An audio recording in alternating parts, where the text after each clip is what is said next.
ಎಲ್ಲರಿಗೂ ನಮಸ್ಕಾರ. ವಯಸ್ಸು 40ರಿಂದ 50 ವರ್ಷಕ್ಕಿಂತ ಮೇಲ್ಪಟ್ಟ ವಯಸ್ಕರಿಗೆ ಕೆಲವೊಂದು ಕಿವಿಮಾತುಗಳು. ಮೊದಲನೇದು, ಸಿಹಿ ಮತ್ತು ಉಪ್ಪನ್ನು ಸಾಧ್ಯವಾದಷ್ಟು ಕಡಿಮೆ ಮಾಡಿ. ಕೋಪ, ದ್ವೇಷ, ಕ್ರೋಧ, ಅಹಂಕಾರ ಈ ದುಶ್ಚಟಗಳನ್ನು ಬಿಟ್ಟುಬಿಡಿ. ಸಂತೋಷವು ಬಹಳ ದೊಡ್ಡ ಶಕ್ತಿ. ಯಾವಾಗಲೂ ಸಂತೋಷವಾಗಿರಲು ಪ್ರಯತ್ನಿಸಿ.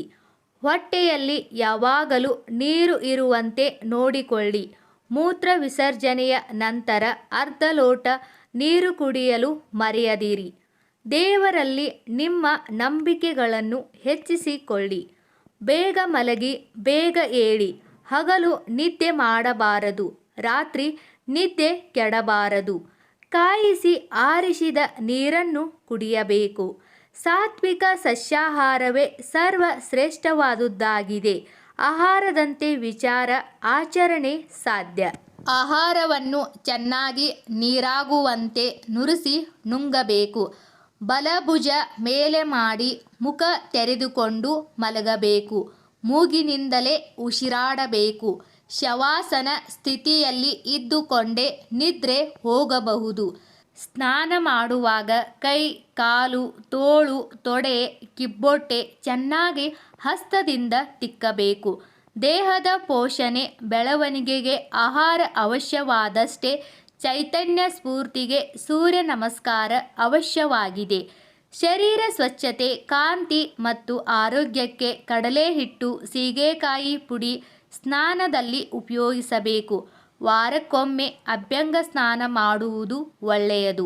ಸ್ನಾನವಾದ ನಂತರ ಅರ್ಧ ತಾಸು ಅಥವಾ ತಾಸಿನ ಅವಧಿ ಮುಗಿಸಿ ಅಲ್ಪ ಉಪಹಾರ ಇಲ್ಲವೇ ಊಟ ಮಾಡಬೇಕು. ಚೆನ್ನಾಗಿ ಹಸಿಯದೆ ಊಟ ಮಾಡಬಾರದು. ಹಸಿದಾಗ ಹೆಚ್ಚು ವೇಳೆ ತಡೆಯಬಾರದು. ದಿನಾಲು ಬೆಳಿಗ್ಗೆ ಸಂಜೆ ಅರ್ಧ ಗಂಟೆ ಧ್ಯಾನ ಮಾಡುವ ರೂಢಿ ಇಟ್ಟುಕೊಳ್ಳಬೇಕು. ಒಳ್ಳೆಯ ಪುಸ್ತಕಗಳನ್ನು ಓದುವ ಹವ್ಯಾಸ ಇಟ್ಟುಕೊಳ್ಳಬೇಕು. ಶೌಚಕ್ಕೆ ಹೋಗಿ ಬಂದ ಕೂಡಲೇ ನೀರು, ಚಹಾ, ಕಾಫಿ, ತಿಂಡಿ, ಊಟ ಸೇವಿಸುವುದು ಒಳ್ಳೆಯದಲ್ಲ. ಶೌಚಕ್ಕೆ ಕುಳಿತಾಗ ಹೆಚ್ಚು ಉಗುಳುವುದಾಗಲಿ ಹೆಚ್ಚು ಉಸಿರು ತಡೆಯುವುದಾಗಲಿ ಒಳ್ಳೆಯದಲ್ಲ. ದಿನಾಲು ಸ್ನಾನವನ್ನು ಮಾಡಬೇಕು. ಸರಿಯಾದ ಸಮಯಕ್ಕೆ ಉಗುರು ಕತ್ತರಿಸುವುದು, ಕೂದಲು ಕಟ್ ಮಾಡಿಸುವುದು ಒಳ್ಳೆಯದು.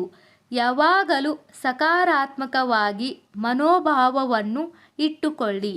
ಹಳೆಯ ನೆನಪುಗಳನ್ನು ನೆನಪಿಸಿಕೊಳ್ಳಿ ಮತ್ತು ಅವುಗಳನ್ನು ನಿಮ್ಮ ಸ್ನೇಹಿತರೊಂದಿಗೆ ಹಂಚಿಕೊಳ್ಳಿ.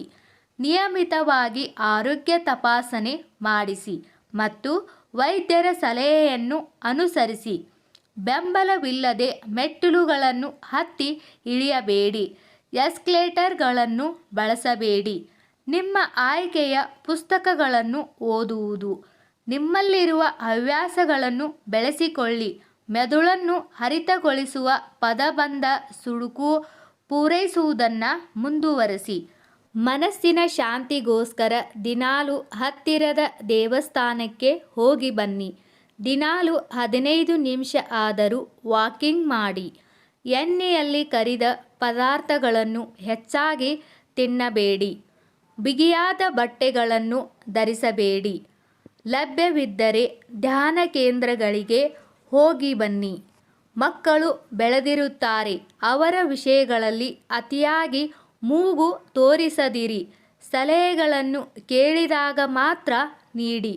ಯಾರನ್ನು ಟೀಕಿಸಬೇಡಿ ಮತ್ತು ದ್ವೇಷಿಸಬೇಡಿ. ಮೋಹ ವ್ಯಾಮೋಹಗಳನ್ನು ಬಿಟ್ಟುಬಿಡಿ. ಬೇಡದಿರುವ ವಿಷಯಗಳಿಗೆ ಹೆಚ್ಚಾಗಿ ತಲೆ ಕೆಡಿಸಿಕೊಳ್ಳಬೇಡಿ. ವರ್ಷಕ್ಕೆ 2 ಬಾರಿ ಚಿಕ್ಕ ಚಿಕ್ಕ ಪ್ರವಾಸಗಳನ್ನು ಮಾಡಿ.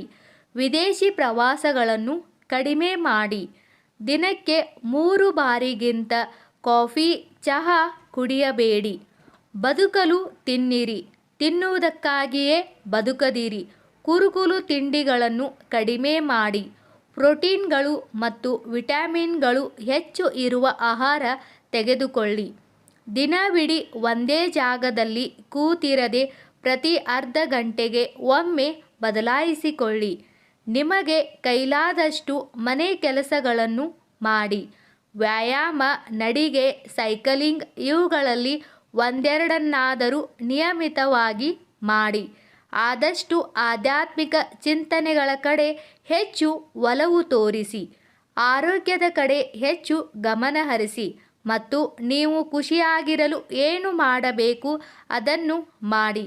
ಆದಷ್ಟು ಪೌಷ್ಟಿಕಾಂಶವುಳ್ಳ ಆಹಾರವನ್ನು ಸೇವಿಸಿ. ಹೆಚ್ಚು ಆಯಾಸವಾಗುವಂತಹ ಕೆಲಸಗಳನ್ನು ಮಾಡಬೇಡಿ. BP, ಶುಗರ್ ಇದ್ದರೆ ಅವುಗಳನ್ನು ಕಂಟ್ರೋಲ್ ಮಾಡುವ ಕಡೆ ಹೆಚ್ಚು ಗಮನ ವಹಿಸಿ. ಮಕ್ಕಳು, ಮೊಮ್ಮಕ್ಕಳು ಅವರ ಜೀವನದ ಮುಂದೆ ಹೇಗೆ ಎಂಬುದರ ಬಗ್ಗೆ ಚಿಂತೆ ಬಿಡಿ. ನೀವು ನಿಮಗೋಸ್ಕರ ಬದುಕಿ ಖುಷಿಯಾಗಿರಿ. ಕೊನೆಯದಾಗಿ, ನೀವು ನಿಮಗೋಸ್ಕರ ಬದುಕಿ, ಇನ್ನೊಬ್ಬರಿಗೋಸ್ಕರ ಅಲ್ಲ. ದುಡ್ಡು, ಆರೋಗ್ಯ ಎಲ್ಲವೂ ಚೆನ್ನಾಗಿ ಇದ್ದಾಗ ಎಲ್ಲರೂ ನಮ್ಮ ಹತ್ತಿರ ಬರುತ್ತಾರೆ. ಹಾಗಾಗಿ ನಾವು ಆದಷ್ಟು ನಮ್ಮ ಬಗ್ಗೆ ಹೆಚ್ಚು ಕಾಳಜಿ ವಹಿಸಬೇಕು. ಸ್ನೇಹಿತರೆ, ಈ ವಿಡಿಯೋದಲ್ಲಿರುವ ಎಲ್ಲ ಮಾಹಿತಿ ನಿಮಗೆ ಇಷ್ಟವಾದರೆ ದಯವಿಟ್ಟು ನಮ್ಮ ಚಾನಲ್ ಸಬ್ಸ್ಕ್ರೈಬ್ ಮಾಡಿ, ವಿಡಿಯೋಗೆ ಲೈಕ್ ಮಾಡಿ, ವಿಡಿಯೋನ ಶೇರ್ ಮಾಡಿ. ಎಲ್ಲರಿಗೂ ಧನ್ಯವಾದಗಳು.